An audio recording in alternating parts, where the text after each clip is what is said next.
It starts in 1959. The U.S. has huge influence on Cuba.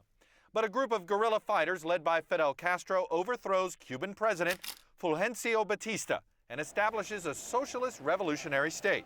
At first, many in the U.S. saw Castro as a potential ally, welcoming the end of Batista's brutal and authoritarian regime. Here is Castro on this show in 1959.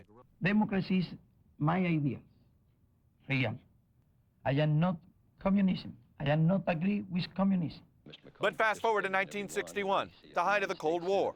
President Kennedy, wary of Castro's relationship with the Soviet Union, sends 1,400 Cuban exiles to invade the island at the Bay of Pigs in a disastrous attempt to overthrow the regime. Kennedy's failure to oust Castro alienates many first and second generation Cuban Americans from the Democratic Party for a generation. 1962, the Kennedy administration establishes a full economic embargo on Cuba.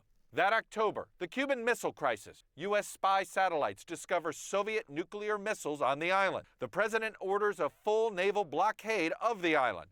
At the brink of nuclear war, a back-channel deal with the Soviet Union is made and war averted. 1980, the Mariel boat lift. Cuban President Fidel Castro allows the mass emigration of 125,000 Cubans to the United States. But relations continue to sour as it appears Castro emptied out his prisons.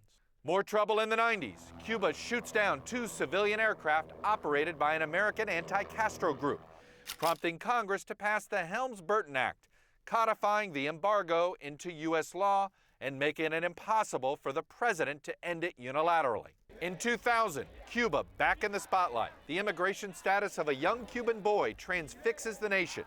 Elian Gonzalez's international custody battle divides the country and Florida, the state that ultimately decides the most closely contested presidential election in a century.